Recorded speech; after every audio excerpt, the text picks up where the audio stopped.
Hey, what's going on, people? It's your boy Brandon Brevon, host of that show called Sports Plus Life. You already know what time it is. You already know what's going down today. So turn it off, turn it all the way off, boy.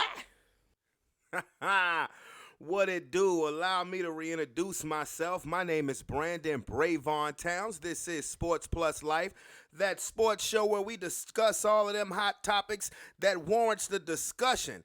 And boy, this is not going to be a long episode. It's not. I'm going to make this short and sweet. It's been a minute since I've done episodes, not in back-to-back days, but every other day that I've done that.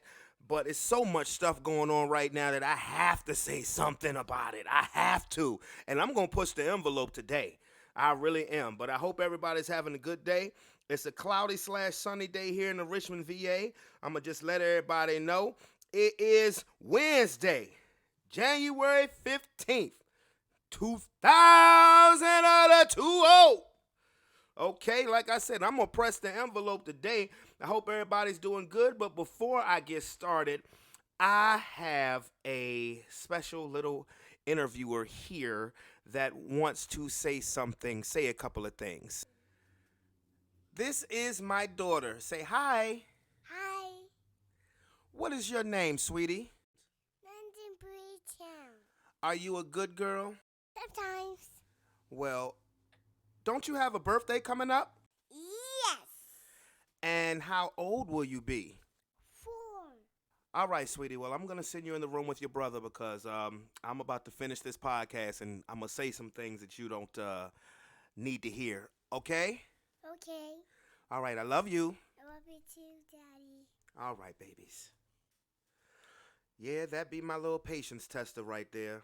My little baby girl, London. Her birthday is in 10 days, actually. And she will be 4 years old. But okay, now that I got that out the way, like I say, this is not going to be a long episode. So without further ado, let's get to it. All right, first thing I'm going to start off with is the hottest topic of the day. It has to do with the Houston Astros sign-stealing scandal. I'm going to tell you something. I touched on this a couple of days ago because the breaking news had happened that the Major League Baseball had suspended the Astros GM and their manager for an entire year after the evidence was found out in regards to the scandal.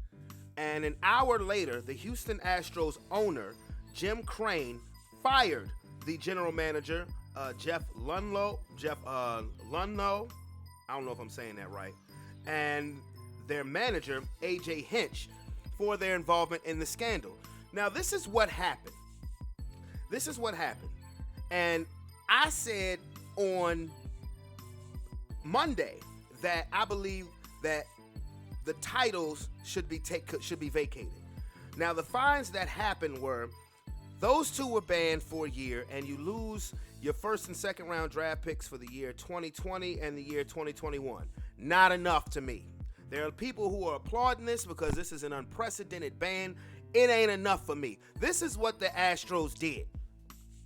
And this is how all of the dots are connected.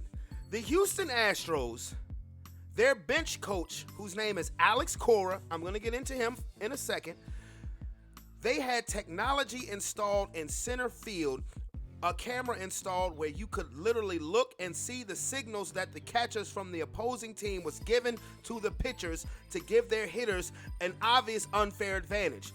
With that happening, they had another room, they had another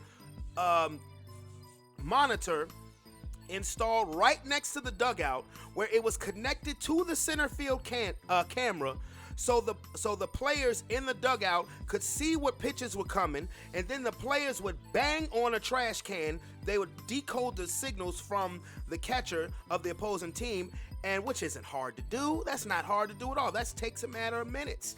And then the players would bang on a trash can to let the batter who's up at the plate know what pitch is coming to them so they would have a greater chance for success. Ladies and gentlemen, sign stealing has been going on in Major League Baseball forever. But that was with your own two eyes. These motherfuckers had a system. They had a complete system going on, and everybody was in on it, all the way down to the players. Now, I'm not going to say the owner, because when you're up in the owner's box, you got other stuff to deal with. That's why you hire a general manager. That's why you hire a manager of the team. So you don't have to worry about the stuff that they have to worry about. That's why you pay them the big bucks. Okay, so what has happened in light of that is, for one, the Houston Astros won the 2017 World Series, right? They won the 2017 World Series, right? So the letters and the statements that have come out over since yesterday, from the manager, A.J. Hinch. The manager, A.J. Hinch, said, you know what? I hated it. I knew what was going on, but I didn't do anything about it. I broke 2 monitors to show my displeasure, but it didn't stop anything. I didn't stop anything. I take responsibility. Okay, so he deserves the punishment he gets, but he's handling it. He's handling it like a man. Okay, it's all well and good. Then the general manager, Jeff Lunho, I don't know if I'm saying his name right. I don't give a damn. His statement pretty much is throwing everybody except for himself under the bus. The way his statement went was pretty much like, well, you know what? I ain't know nothing about it. This all falls, the person who really started this was the bench coach. Everybody who was involved in it was the bench coach and other employees. Basically, he's saying that he ain't know nothing about it, that it all had to do with Alex Cora, who was the bench coach. Bullshit. Okay, let me tell you my theory on this. Okay, and like I said, I'm gonna get into Alex Cora in a minute. Okay, everybody is comparing this to the Black Sox scandal, the 1919 Black Sox scandal, where the Chicago White Sox, the 1919 Chicago White Sox, threw the World Series against the Cincinnati Reds. Okay, they threw the World Series against the Cincinnati Reds because they accepted money from the Chicago mob, headed by Arnold Rothstein, who was the leader of the mafia in Chicago back around that time. Thus, 8 players were complicit in this scandal, and they have all been banned for baseball for life. The most notable one is Shoeless Joe Jackson, right? Okay, so they're comparing this scandal to that scandal, even throwing Pete Rose's name in it. But I don't want to hear shit about Pete Rose. He should be reinstated in the Hall of Fame. He should be reinstated to baseball ASAP, because this, to me, is 10 times worse than Pete Rose. This, to me, is worse than the Chicago Black Sox. I'll tell you why. Because the Black Sox they screwed over. They cheated themselves out of a World Series title. They cheated themselves. They didn't cheat anybody else. They didn't win a World Series cheating other teams to win it, like the Houston Astros have done, right? So basically what the general manager was saying is this all falls under Alex Cora. This was his idea. So Alex Cora pretty much was the modern day Chick Gandil, who was the mastermind of the Black Sox scandal, right? So this is my theory on it. Okay, Alex Cora has this idea because he was a player. He's one of those baseball lifers. He's a player, only 44 years old now, relatively young. So 41, 42 back in 2017. I believe that he is the mastermind, and I believe he brought it to the attention of A.J. Hinch, who wanted absolutely nothing to do with it. But I believe that Alex Cora was like, look, man, we'll have a great advantage. We'll probably win the World Series. And A.J. Hinch is like, look, no, not that way. We're not going to win it that way. So Alex Cora probably says, all right, fine then. F you. I'm going to go over top of you. And he brought the idea to the general manager. And the general manager was probably like, you know what? I don't care what you do. But if you get caught, I ain't going down with you. I'm going to deny everything. I ain't got nothing to do with it. So you do what you do. And pretty much that's what happened. And the manager, A.J. Hinch, probably went up to the gym and saying, yo, why are you letting him do this? And he's like, well, look, man, I want to win. I want to win, but if something happens, this is not falling on me. I ain't got nothing to do with it. Well, guess what? Here's the crazy thing. A.J. Hinch, the general manager, fired. Banned and fired. So then what happens? The 2017 Houston Astros win the World Series. The base coach Alex Cora then gets the job as the manager of the Boston Red Sox. Guess who wins the World Series the next year? The Boston Red Sox. Ain't that a bitch? Ain't that a bitch? Because I guarantee you the same system was in place. Matter of fact, Major League Baseball sent a letter to the Houston Astros and to everybody else because somebody had blown the whistle on them. So the owner, in effect, knew a month before the playoffs that this shit was going on. He probably just was like, y'all better stop, and they didn't. They didn't, or either he knew and he's just trying to save face by firing them. So whatever. But baseball knew the whistle was blown on the Red Sox the very next year, and they didn't stop, and they won the World Series. And you know who were the biggest victims of this? The Los Angeles Dodgers and the New York Yankees. Now look, I don't give a damn about baseball until October. I haven't given a damn about regular season baseball since my father died. To be honest with you, I'd watch the All-Star game, I watch the playoffs. The only thing I will consistently keep up with in baseball is my New York Yankees. And you cheated my motherfucking Yankees out of a possible World Series title or at least a berth. Biatch. You dirty, greasy, slimy sons of bitches. That's exactly what you are. Those World Series need to be vacated and stripped. They need to be taken away from Houston, and damn it, they need to be taken away from Boston as well, because coincidentally, Alex Cora got fired yesterday as the manager of the Red Sox. Now, the article will say mutually decided to part ways. Yo, punk ass got fired. Yo, punk ass got fired, and they trying not to embarrass you more than you've already embarrassed yourself. Carlos Beltran, player on the Astros 2017, new manager on the New York Mets, got to go. Gotta go because the players were complicit as well. Like I said, these motherfuckers had a system in Houston. They had a whole system and everybody was in on it. Hate this for Justin Verlander because he's a Virginia native, but guess what, partner? Your World Series ring to me don't mean shit.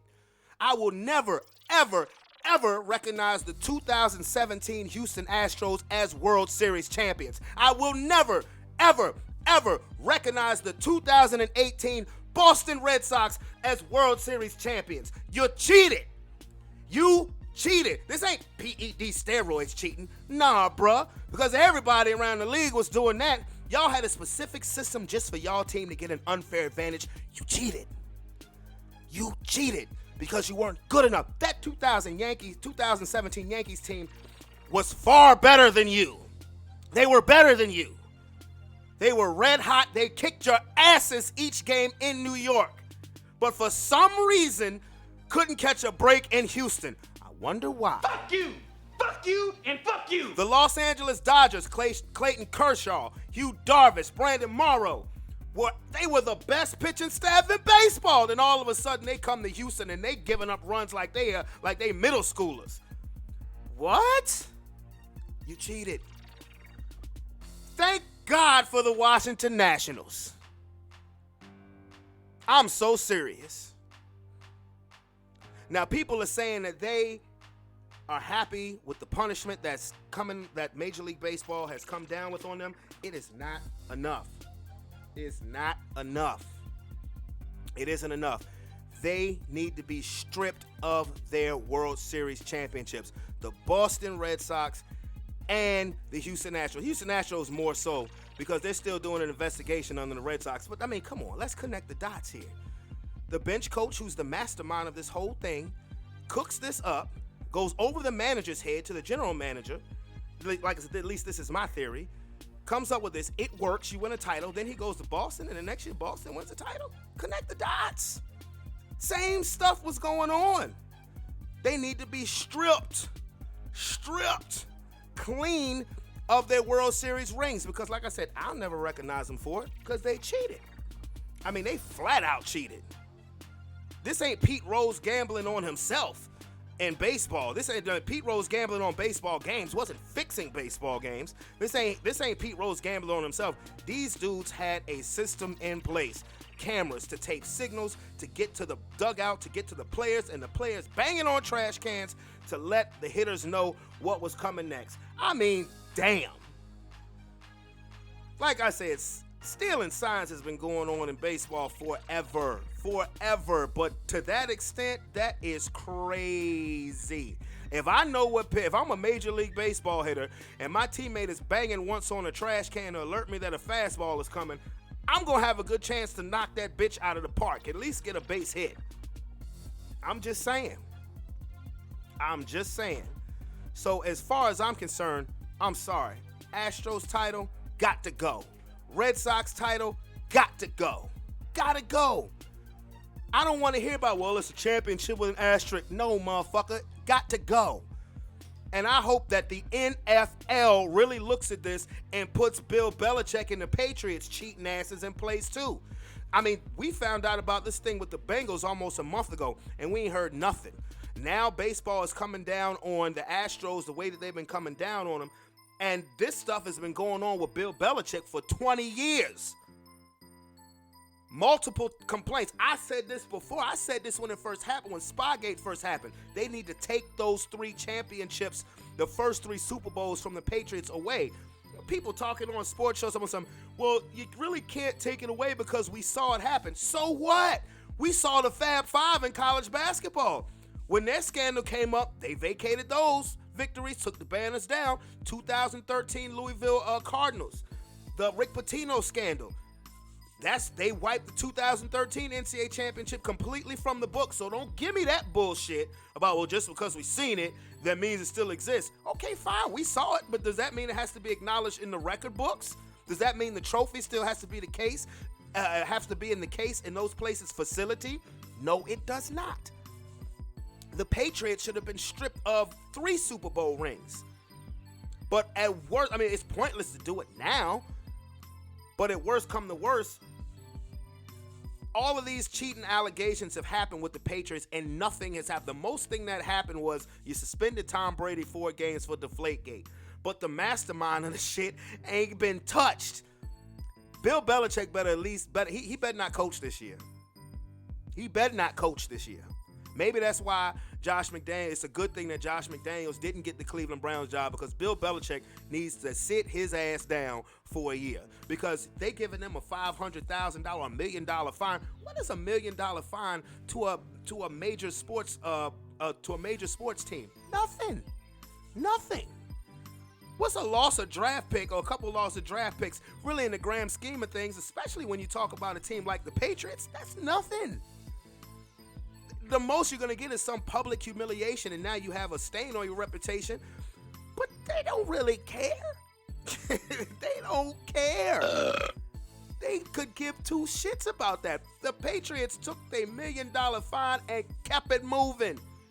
It kept it going, just like the Houston Astros got that letter a month before the playoffs from Major League Baseball, threw it in the toilet, and kept it moving. It's like, yeah, all right, whatever. I mean, they kept it moving. You want to hit somebody where it hurts? Take them rings. Take them trophies. Okay, you can't take back the parade. You can't take back the initial acts that happened.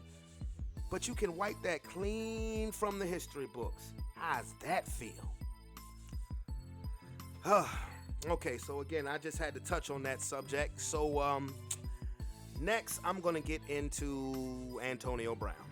And we all know that Antonio Brown, the 100th season of the NFL, has been riddled by a bunch of Antonio Brown stuff.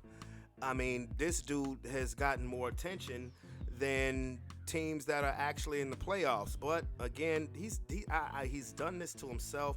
I don't get it. I'm going to be brief with this Antonio Brown thing. But he recorded himself. He was having an issue with his baby moms, You guys just listen for yourself. She's here supposed to take the kids to school. She's trying to steal a vehicle. She shouldn't even be here. I let her in on the strength of the kids. You want to see the messages? The kid's not going to school. She's here trying to steal in the car. Trying to finesse a Bentley. Bitch, you don't drive Bentleys. This is not your life. Bro, she here with my fucking keys and you saying you can't get my keys back. I didn't say that. All right, so get the keys. What? Stop putting words in my mouth. So I'm asking you, do you got the kids? Or what could you do? She don't have no car. This bitch is a baser. She have 2 other kids. She stay at a hotel. Look at her. She's a fucking lost cause. Look at her. These niggas gotta make calls for niggas to get justice. The police can't even know what to do. They gotta call, you feel me, call other niggas. Hey, Charles, here got a bag of dicks. Fish head, fish head. Fish. Fish, here got a bag of dicks, fish. Charles, here got a bag of dicks. Fucking baser. Bro, your kids was out there, man. Your kids was right there. If you watch the video, his children are right there while he's waving a bag of gummies shaped like dicks and cussing at her and cussing at the police. Incidentally, the police department in that area, PAL, Police Academy in that area of Florida, has severed ties with him. He made a donation to them. They've given it back, and they don't want him anywhere near the facility. And that's crazy. And you know what? Actually, what really just gets me, and this is like really just makes me shake my head, is if you listen to the beginning of that video, he's like, "I got a bag of dicks," and you hear somebody in the background, just honestly, just a dick rider. A random dick rider, somebody who don't have the nuts to tell him to stop. What you're doing is stupid. You're making yourself and your family look stupid. But instead gonna be like, "Oh, he got a bag of dicks, bro." Oh. Just because you want to stay on the gravy train. Well, that gravy's running out. That really is. Because ain't nobody in the NFL gonna mess with him after this. I mean, he had just got a tryout with the New Orleans Saints, and then he went on social media and said that was a publicity stunt. This is the biggest attention hoe in professional sports right now. And then he's actually going to call his baby moms a lost cause. Well, that's probably what NFL GMs and owners are saying about him. He's a lost cause. We ain't messing with him. And it's just ridiculous. It's ridiculous that you're going to act like that in front of your fucking kids, man. I mean, you don't have no respect, and you're almost 32 years old. You don't have no respect for yourself. You don't have no respect for your baby moms. You don't have no respect for your kids, because kids remember that. Kids remember that stuff. And you talking to the police like that. Look, man. And then when I watched it, I saw some people on IG, flashing up signs saying, "Set them policemen straight, AB." Bruh, and anybody was saying that, shut up, man, shut up. This is why he does this stuff. He pretty much ignores anybody that calls him embarrassing and does it for those ignorant ass people who sit there and praise him and encourage him and make him look like a hero / victim. Dude has got issues to the umpteenth degree. He's got problems. He has got serious issues. And you know what? As great as a talent he is, NFL may be just better off without him. Straight up. XFL is calling you, bro. The XFL is calling you. Hope you go ahead and try out. Because, I mean, there's a part of me that still believes there'll be some NFL team dumb enough to sign him because he is ultra talented. But the XFL is calling you, bro. It is. And other news, Luke Kuechly, star linebacker of the Carolina Panthers, has shocked the football world by announcing his retirement at the age of 28. I've been fortunate enough to have the opportunity to play this game since I was in 4th grade, and I've been with the Panthers now for 8 years, and it's never the right time to step away, but now is the right time for me, and it's a tough decision. I've thought about it a lot, and I think now is the right chance for me to move on. And it makes me sad because I love playing this game. I've played it since I was a little kid, and it's my favorite thing in the world to do. And the memories I have from this place and this organization and playing on the field with these guys, they'll never go away. And I'm sitting right now in the linebacker room, and the amount of memories I've had from this room alone could fill a book. And these are the best times of playing. Obviously on the field is awesome, but some of the best times of playing this game are behind the scenes in the locker rooms, in these meeting rooms, on the buses, traveling the games. You can't replicate that anywhere else, and that's why this is so hard to do, to move on in a different direction. But in my heart, I know it's the right thing to do, and it's hard, but that's why you play this game, to form relationships, and if you form strong relationships, they never go away. It's hard, but I hope to, still be involved in some way, and the biggest thing at this point now is to thank the people that have helped me get me there, from the coaches and the players to Coach Rivera to Marty, to Mr. Richardson for bringing me in, and now Mr. Tepper now. This decision has nothing to do with new coaches and Coach Rule. He's going to do a fantastic job. His track record's proven, but for me now is the right opportunity to move in a different direction. And there's only one way to play this game since I was a little kid is to play fast and play physical and play strong. And at this point, I don't know if I'm able to do that anymore. And that's the part that is the most difficult.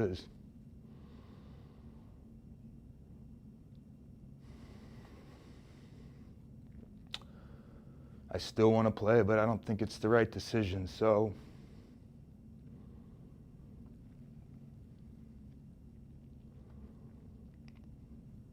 I thought about it for a long time, and I think now is an opportunity for me to step away with what's going on here. I think we've got a really good linebacker room. I think Shaq and those guys are going to step and do a tremendous job. I just want to say thank you to the coaches, the players, the support staff, the training staff. Everybody involved with this organization has been the best from top to bottom since the day I got here. The fans have been fantastic.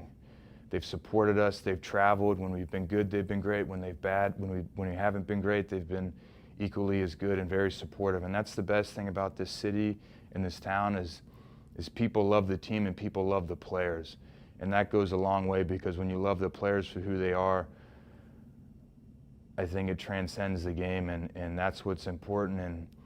And most of all, I'd like to thank my family, Mom and my dad, Eileen and Tom Kuechly, my two brothers, John and Henry, and my girlfriend, Shannon. They've been with me since the beginning. They've been very supportive, and I'm happy to share this journey with them. So thank you, Panther fans. Thank you, everybody in the NFL, for your constant support.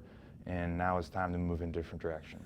Well, this is clearly strictly about his health, and I respect him for making that call, because I know it had to have been a tough call to make. I never, I never played football at any level outside of Sandlot, but I did play sports. I played baseball, basketball, volleyball.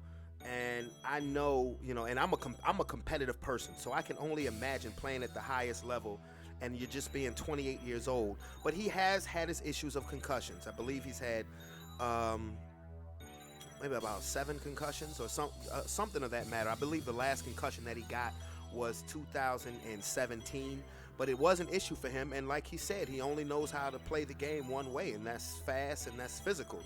And being at that position, that's where, the concussions can happen. The neck injuries can happen. I mean, look at Cam Chancellor. Look at Patrick Willis, decided to step away from the game when he was in the prime of his career, similar to Luke Kuechly. And it takes a toll on your body, but but he thinks that this is the most challenging part. Oh, no. The most challenging part is going to come around this time next year, when he's had a full season off and his body has actually started to heal, and he's gonna realize, hey, I'm still only 29 years old. I still have a lot to give to this game. Are you gonna stay retired? That's gonna be the biggest, most challenging part, I believe, in this retirement by Luke Kuechly, because when you get that time off, even if he gets a cushy job at NFL Network, ESPN, CBS, Fox, wherever, when that body gets a chance to rest, it's going to heal, it's going to recoup, he's going to feel great. What's he going to do then? To me, that's going to be the most challenging part, because he's going to look at how he feels, he's going to look at his age, and he's going to say, ooh, I still think I can do that. I still think I can do this. I guarantee it. I'm not saying he's going to come out of retirement, because he indeed might be done, but there's going to come a time where he thinks inside of his head, particularly when his body starts to feel 100% again. So we shall see what happens. Other quick news, LSU beat Clemson in the national championship game. Joe Burrow put on an absolute show. Clemson was up 17-7 at one point and then proceeded to get outscored. What was the final score? 35-25? Something like that. But they only scored another touchdown after that. And Jamar Chase was absolutely amazing. Joe Burrow was amazing. This was Clemson's first loss in over 2 calendar years. And congratulations to LSU. I wasn't betting against Clemson because I'm like, yo, this team hasn't lost in 2 fucking years. So I'm not going to bet against them until I have to see them be beaten to believe that they can be beaten. And they were beaten. And, I mean, but be that as it may, I'm going to make my prediction now. Clemson will win the national championship next year. Joe Burrow will be in the NFL. Trevor Lawrence still has another year left. And the Clemson still plays in the ACC. They'll be back. They'll win it next year. It'll be 3 championships in 6 years. You know, all I care about is the Alabama era being over, the Nick Saban era being done. For real. So anyway, with that being said, what up, buzzer, what up, buzzer, what up, buzzer? Like I said earlier, this is not was not going to be a long episode of Sports Plus Life today. There was just so much stuff going on in a 24-hour period, 24 to 48-hour period, that I had to put my 2 cents worth in on it. But I will definitely catch you guys next week. I didn't even say this at the beginning of the show. If you are a first-time listener to Sports Plus Life, definitely hit that subscription button. Leave any comments that you have. Definitely hit that like button as well if you want to. But if you leave a comment, I will hit you back personally. I promise you. I'll be back next week when we have the results of Championship Sunday. Hope everybody has a great weekend. It's your boy Brandon Brevon Towns, and I'm out. Peace.